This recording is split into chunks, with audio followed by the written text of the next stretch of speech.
নির্বাচন পাশ কাটিয়ে আলাপ দীর্ঘায়িত করলে আরও সংকটে পড়বে দেশ। সংস্কার বাস্তবায়নের প্রয়োজন নির্বাচিত সরকার, বললেন তারেক রহমান। পুলিশি বাধায় শাহবাগ মোড়ে অবস্থান জুলাই আন্দোলনে আহতদের 2 ঘন্টার আলটিমেটাম, উন্নত চিকিৎসা ও কর্মসংস্থান দাবি। দাবির মুখে কোনো বিশ্ববিদ্যালয় নয়, স্পষ্ট জানালেন শিক্ষা উপদেষ্টা। 7 কলেজ নিয়ে আলাদা বিশ্ববিদ্যালয় করার উদ্যোগ। শুধু লোক দেখানো অভিযান নয়, স্থায়ীভাবেই দখলমুক্ত হবে ঢাকার সব খাল। পর্যায়ক্রমে 19টি খালি উদ্ধারের পরিকল্পনা। আমরা কিন্তু কোনো প্রকল্প বলছি না। প্রকল্পের অধীনে এই কাজ শুরু করতে গেলে আমাদের সরকারের যে প্রসেস খুবই দ্রুততার সাথে করতে গেলে আমাদের 8 থেকে 10 মাস লাগতো। পাঠক বইপ্রেমীর পদচারণায় মুখর বইমেলা। জুলাই স্মৃতি চত্বরের পাশাপাশি শেখ হাসিনার ছবি সংবলিত ডাস্টবিনে দর্শনার্থী। বই কেনার জন্য মেলায় এসেছি। আমাদের সমুদ্র যাত্রা আর একটা কিনেছি হ্যামিলনের বাসিওয়ালা। টিউলিপের দুর্নীতির তদন্তে গোপনে ঢাকা ঘুরে গেল FBI এর তদন্ত দল। তলব করা হতে পারে পদত্যাগী এ মন্ত্রীকে। এবং বিসিবির নির্বাচক পদ থেকে সরে দাঁড়ালেন হান্নান সরকার। কোচিং ক্যারিয়ারে মনোযোগী হতেই এমন সিদ্ধান্ত। জায়গা থেকে কোচিংটা আমাকে সাপোর্ট করছে এবং আমার ফিউচার ক্যারিয়ারের জন্য আমার কাছে মনে হচ্ছে এটা ডিসিশনটা যেতেই হবে, সেটা আজকে হোক, কালকে হোক বা 2 দিন পরে হোক।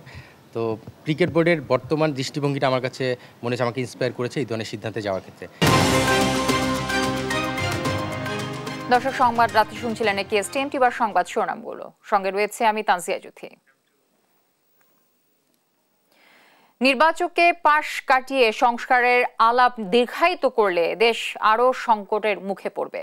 ষড়যন্ত্রকারীরা সুযোগ পাবে বলে মন্তব্য করেছেন বিএনপির ভারপ্রাপ্ত চেয়ারম্যান তারেক রহমান। বলেন, সংস্কার বাস্তবায়নেও প্রয়োজন একটি নির্বাচিত সরকার। সাইফুর রিপনের প্রতিবেদনে আমরা বিস্তারিত জানব। রাজধানীর কদমতলী থানায় রাষ্ট্র কাঠামো মেরামতের 31 দফা ও জনসম্পৃক্তি শীর্ষক প্রশিক্ষণ কর্মশালার আয়োজন করে ঢাকা মহানগর দক্ষিণ বিএনপি। এই পর্যন্ত যদি আমাদের দলের কোনো নেতা কর্মী কোনো ধরনের অনৈতিক কোনো কর্মকাণ্ডে জড়িত থেকেও থাকে তার বিরুদ্ধে ব্যবস্থা নেওয়া হয়েছে এবং যারা এই সমস্ত কর্মকাণ্ডে জড়িত থাকবেন অবশ্যই তাদেরকে বিভিন্ন বিচারের আওতায় এনে সাংগঠনিক ব্যবস্থা এনে তাদের বিরুদ্ধে ব্যবস্থা নেওয়া হবে। ভার্চুয়াল মাধ্যমে কর্মশালায় যুক্ত হয়ে বিএনপির ভারপ্রাপ্ত চেয়ারম্যান তারেক রহমান বলেন, রাষ্ট্র সংস্কারে গণতান্ত্রিক আন্দোলনে মাঠের রাজনৈতিক দলগুলোকে সাথে নিয়ে বিএনপি এমন এক সময়ে জাতির সামনে 31 দফা সংস্কার প্রস্তাব এনেছে যখন স্বৈরাচারের বিরুদ্ধে কেউ সংস্কার নিয়ে কথা বলেনি। যারা সংস্কারের কথা বলছেন, আপনাদের সকলের কাছে রাজনৈতিক দলের অবস্থান থেকে আপনাদের কাছে আহ্বান জানিয়ে বলতে চাই, সংস্কার বক্তব্য রেখে দয়া করে এই আলাপ দীর্ঘায়িত করবেন না। কারণ আপনারা আলাপ যত দীর্ঘায়িত করবেন দেশ তত বেশি সংকটের মুখে পড়বে। আপনারা সংস্কার আলাপ যত দীর্ঘায়িত করবেন দেশে তত ষড়যন্ত্রকারীরা ষড়যন্ত্র করার সুযোগ পাবে। সংস্কার বাস্তবায়নের কাজও যদি শুরু করতে হয় সেটি নির্বাচনের প্রক্রিয়ার মাধ্যমে নির্বাচিত মানুষের মাধ্যমেই সেই বাস্তবায়নের কাজ শুরু করতে হবে।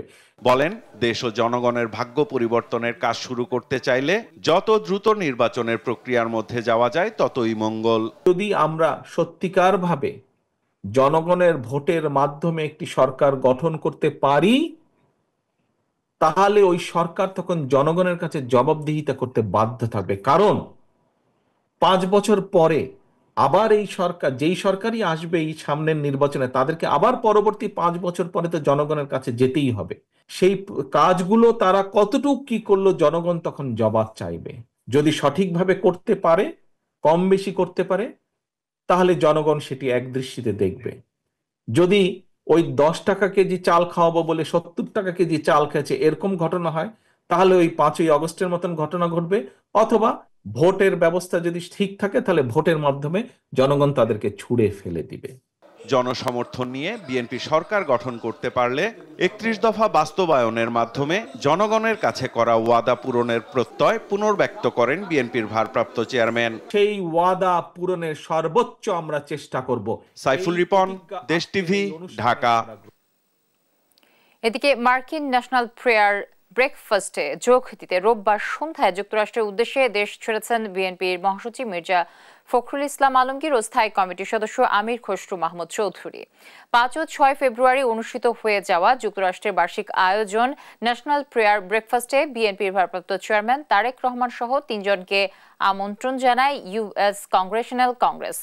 লন্ডনে চিকিৎসাধীন বিএনপি চেয়ারপারসন বেগম খালেদা জিয়ার পাশে থাকায় দলের ভারপ্রাপ্ত চেয়ারম্যান তারেক রহমানের পক্ষ থেকে তার প্রতিনিধি হিসেবে আমন্ত্রণে অংশ নেবেন মেয়ে ব্যারিস্টার জয়মা রহমান। দেশ ছাড়ার আগে বিমানবন্দরে সংবাদ মাধ্যমের সাথে কথা বলেন মির্জা ফখরুল ও আমির খসরু। সফর সফল করতে দেশবাসীর কাছে দোয়া চান বিএনপি মহাসচিব। তারেক সাহেব যেতে পারছে না, উনি জয়মা রহমান ওনাকে রিপ্রেজেন্ট করবেন, আমাদের জন্য দোয়া করবেন।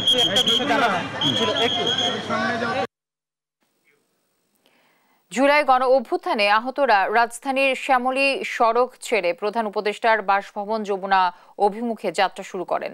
তবে শাহবাগে এসে পুলিশের বাধার মুখে পড়েন তারা। এখন সেখানে অবস্থান করছেন। দাবি আদায়ে 2 ঘন্টার আলটিমেটাম দিয়েছেন আহতরা। রোববার সন্ধ্যা 6টার দিকে আগারগাঁও ও শ্যামলী সড়ক ছেড়ে দেন তারা।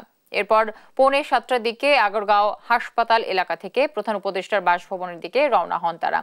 এর আগে শনিবার রাত 10:30টার দিকে আগারগাঁও জাতীয় অর্থোপেডিক হাসপাতাল ও পুনর্বাসন কেন্দ্রের এবং জাতীয় চক্ষু বিজ্ঞান ইনস্টিটিউট হাসপাতালের সামনের সড়ক অবরোধ করেন আহতরা। সেখানে সারা রাত থেকে পরে আজ সকাল থেকে সন্ধ্যা পর্যন্ত স্বীকৃতি, পুনর্বাসন, কর্মসংস্থান ও উন্নত চিকিৎসার দাবিতে মিরপুর সড়ক অবরোধ করেন তারা। তিতুমির কলেজকে বিশেষ কোনো সুবিধা দেওয়ার সুযোগ নেই বলে মন্তব্য করেছেন শিক্ষা উপদেষ্টা অধ্যাপক ডক্টর ওয়াহিদুদ্দিন মাহমুদ। বলেন, দাবির মুখে সরকার আর কোনো বিশ্ববিদ্যালয় স্থাপন করবে না। রোববার পরিকল্পনা কমিশনে একনেকের বৈঠক শেষে সংবাদ সম্মেলনে এ কথা বলেন তিনি। এদিকে উপদেষ্টার বক্তব্য প্রত্যাখ্যান করেন শিক্ষার্থীরা। পরে সন্ধ্যায় মহাখালী বনানী সড়ক অবরোধ তুলে নেন তারা। মোহাম্মদ আলাউদ্দিনের রিপোর্ট। গেল 29 জানুয়ারি স্বতন্ত্র বিশ্ববিদ্যালয়ে রূপান্তর করা সহ 7 দফা দাবিতে তিতুমির কলেজের মূল ফটকের সামনে অনশন শুরু করেন শিক্ষার্থীরা। পরে দাবি আদায়ের লক্ষ্যে সড়ক অবরোধ করেন তারা। রোববার সকালে 5ম দিনের মতো আমরণ অনশনে আছেন শিক্ষার্থীরা। এক পর্যায়ে তিতুমির কলেজের সামনের 2 পাশের রাস্তা বাঁশ দিয়ে আটকে দেন আন্দোলনকারী শিক্ষার্থীরা। এতে আশপাশের সড়কে দেখা যায় তীব্র যানজট। আজকে 27টা বছর তারা আমাদেরকে এক ধরনের আশ্বস্ত করে আজকে আমাদের একটা চূড়ান্ত রূপে নিয়ে আসছে। আমাদের শিক্ষার্থীরা এখন অনশনে বসেছে, তাদের মধ্যে 2 জনের অবস্থা খুবই আশঙ্কাজনক। আমরা চাই তিতুমির বিশ্ববিদ্যালয়, কিন্তু তাদের পক্ষ থেকে এখনো পর্যন্ত কোনো প্রতিক্রিয়া আমরা দেখতে পাইনি। বিশ্ব ইজতেমার কথা মাথায় রেখে, সাধারণ মুসল্লির কথা মাথায় রেখে আজকে আমরা কর্মসূচি স্থগিত করেছি। পরে পরিকল্পনা কমিশনে একনেকের বৈঠক শেষে এক সংবাদ সম্মেলনে এ বিষয়ে শিক্ষা উপদেষ্টা ওয়াহিদুদ্দিন বলেন, দাবির মুখে সরকার আর কোনো বিশ্ববিদ্যালয় স্থাপন করবে না। তবে শিক্ষা মন্ত্রণালয়ের এক বিবৃতিতে জানানো হয়, 7 কলেজের সমন্বয়ে আলাদা একটি বিশ্ববিদ্যালয় গঠনের উদ্দেশ্যে কাজ করছে সরকার। কর্মসূচি যদি দিতেই হয় সেরকম কর্মসূচি দিতে থাকুক, কিন্তু আমরা মনে করেছি যে এখন যেভাবে যে কমিটি কাজ করছে সেখানে সময় বেঁধে দিয়ে একটা কলেজের ছাত্ররা হঠাৎ করে একটা কলেজকে হঠাৎ করে সময় সীমার মধ্যে বিশ্ববিদ্যালয় ঘোষণা করা এটা কোনো যৌক্তিক দাবি না, এবং আমরা এখন থেকে আর এই ধরনের সময় বেঁধে দেওয়া দাবির মুখে এমন সিদ্ধান্ত নেব না যেটা শুধু আমাদের সময়ের না, এটা পরবর্তী অনেক সময়ের ভবিষ্যতে বহুদিনের জন্য এটা একটা অযৌক্তিক সিদ্ধান্ত করলে সেটা বহুদিনের জন্য একটা বোঝা হয়ে থাকবে। এদিকে শিক্ষা উপদেষ্টার বক্তব্যকে প্রত্যাখ্যান করেছেন আন্দোলনরত শিক্ষার্থীরা। মোহাম্মদ আলাউদ্দিন, দেশ টিভি, ঢাকা। কাগজে কলমে নয়, যথাযথভাবে উদ্ধার করা হবে ঢাকার সব খাল। বাধা এলে সম্মিলিতভাবে তা প্রতিহত করা হবে।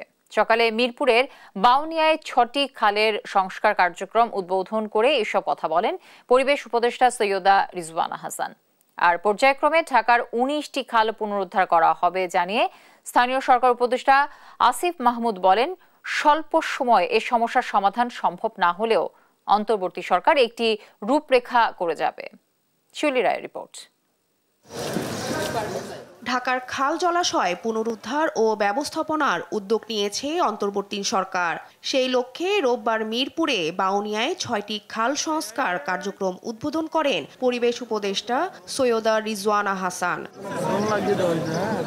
অনুষ্ঠানে স্থানীয় সরকার উপদেষ্টা আসিফ মাহমুদ সজীব ভুইয়া বলেন, স্বল্প সময়ে এই সমস্যার সমাধান সম্ভব না, তবে একটি রূপরেখা করা হবে।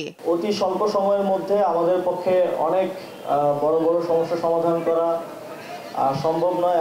এই খালগুলোকে পুনরুদ্ধার এবং সংরক্ষণের একটা উদ্যোগ হচ্ছে ব্লু নেটওয়ার্ক, যার অধীনে 19টি খালকে পুনরুদ্ধার করা হবে। তার মধ্যে 6টির কার্যক্রমের আজকের উদ্বোধন অনুষ্ঠান। খাল পুনরুদ্ধারে সংশ্লিষ্ট কর্তৃপক্ষের পাশাপাশি স্থানীয় জনসাধারণের সচেতনতা দরকার বলেও মনে করেন গৃহায়ন ও গণপূর্ত উপদেষ্টা আদিলুর রহমান খান। গত 15.5 বছর ধরে কিভাবে করে উন্নয়নের নামে টাকা পাচার করা হয়েছে, দুর্নীতি ব্যাপক করা হয়েছে। এর বাইরে এসে যদি আমরা কিছু কাজ করতে পারি, সেই কাজ পরবর্তীতে যারা আসবেন তারা এগিয়ে নেবেন এবং এই কাজের মধ্যে দিয়ে বাংলাদেশের মানুষ, বিশেষ করে ঢাকা শহরের অধিবাসীরা বেনিফিটেড পাবেন। উচ্ছেদ অভিযানে বাধা এলেও সম্মিলিতভাবে তা প্রতিহত করা হবে বলে জানিয়ে পরিবেশ উপদেষ্টা বলেন, এলাকা ভিত্তিক কমিটির মাধ্যমে রক্ষা করা হবে খাল। আমরা কিন্তু কোনো প্রকল্প বলছি না।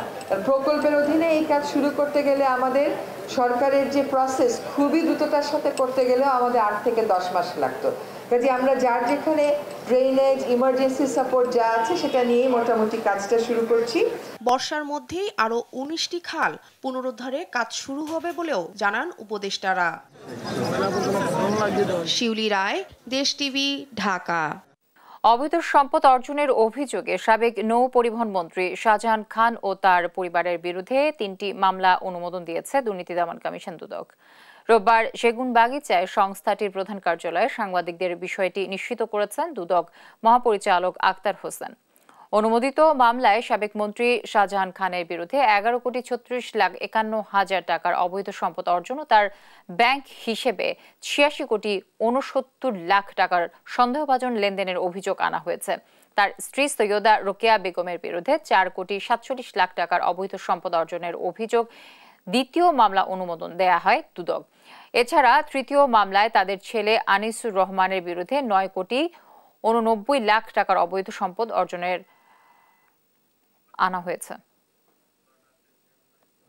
জ্ঞাত আয়ের উৎসের সাথে সংগতিবিহীন 11,36,00,000 টাকারও বেশি মূল্যের সম্পদ অর্জন এবং তার নামে ব্যবসায়িক প্রতিষ্ঠান খুলে উক্ত প্রতিষ্ঠান এবং নিজ নামে মোট 9টি ব্যাংক হিসাবের মাধ্যমে সন্দেহজনকভাবে 86,69,00,000 টাকারও বেশি লেনদেন করায় তার বিরুদ্ধে দুর্নীতি দমন কমিশন আইন 2004, মানি লন্ডারিং প্রতিরোধ আইন 2012 এবং দুর্নীতি প্রতিরোধ আইন 1947-এর সংশ্লিষ্ট ধারায় মামলা রুজুর সিদ্ধান্ত গৃহীত হয়েছে। সড়কে কোনোভাবেই থামছে না মৃত্যুর মিছিল। আজও কয়েক জেলায় সড়কে প্রাণ গেছে 8 জনের। এদের মধ্যে সিলেটের ওসমানীনগরে প্রাইভেট কার ট্রাকের মুখোমুখি সংঘর্ষে 4 জনের মৃত্যু হয়েছে। এছাড়াও ফেনী, সাতক্ষীরা, গোপালগঞ্জ ও বান্দরবানে আলাদা সড়ক দুর্ঘটনায় 1 জন করে মারা গেছেন। এসব ঘটনায় আহত হন কমপক্ষে 10 জন। সহকর্মীদের পাঠানো তথ্যছবিতে আব্দুল্লাহ আল মারুফের রিপোর্ট। সিলেটের ওসমানীনগরের 19 মাইল এলাকায় একটি প্রাইভেট কার ও ট্রাকের মধ্যে মুখোমুখি সংঘর্ষ হয়। এতে ঘটনাস্থলেই মারা যান 2 জন। হাসপাতালে নেয়ার পর আরও 2 জন মারা যান। সিলেট ঢাকা মহাসড়কে এই দুর্ঘটনা ঘটে।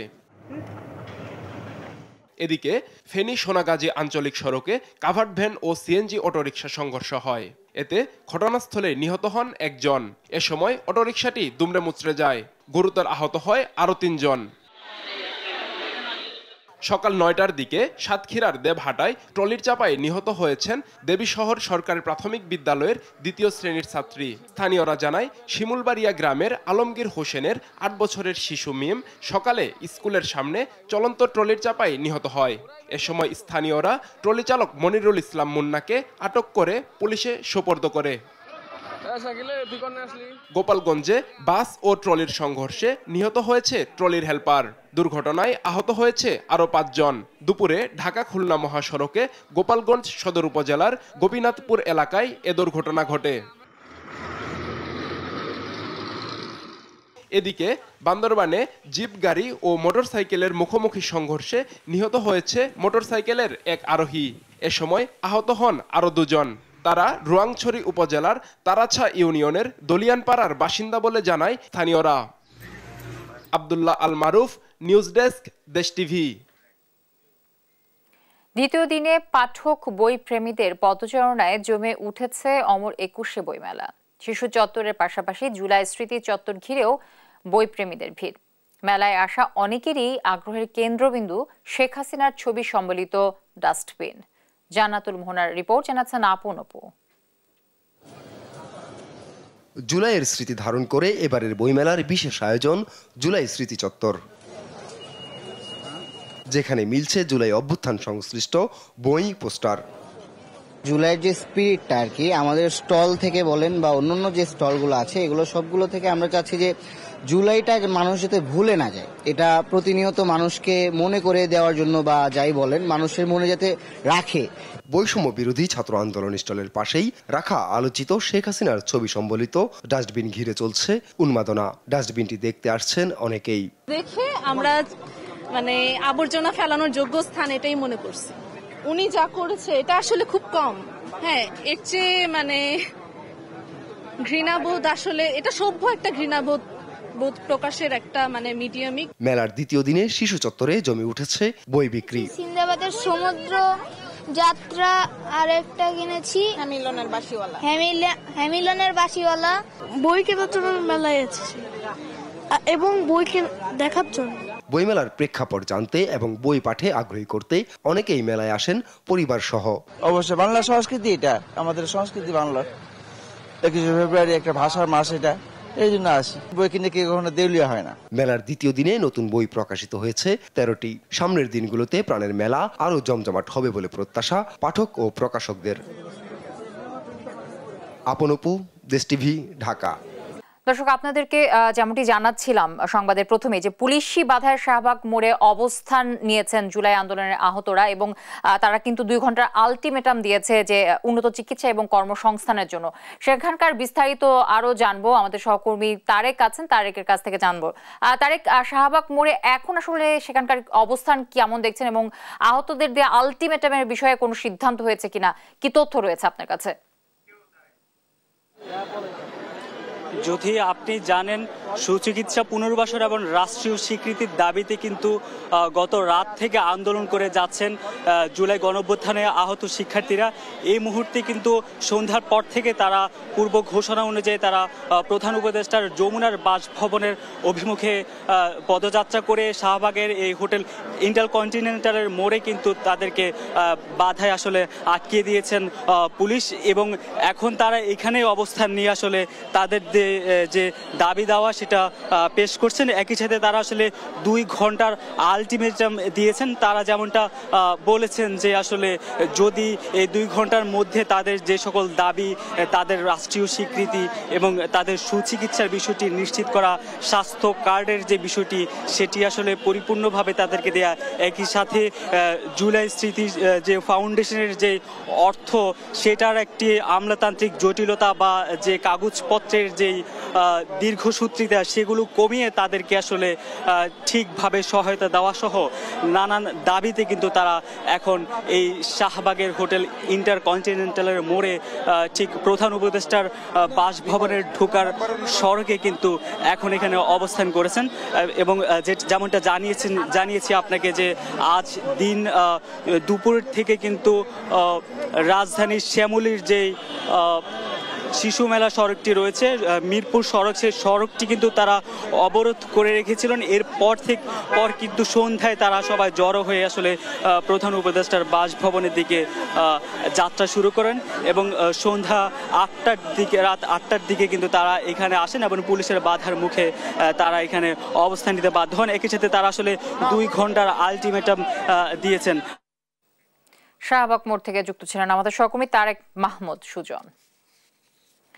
সাবেক ব্রিটিশ মন্ত্রী টিউলিপের বিরুদ্ধে দুর্নীতির তদন্তের অংশ হিসেবে ঢাকা ঘুরে গেছে দেশটির FBI হিসেবে পরিচিত ন্যাশনাল ক্রাইম এজেন্সি NCA।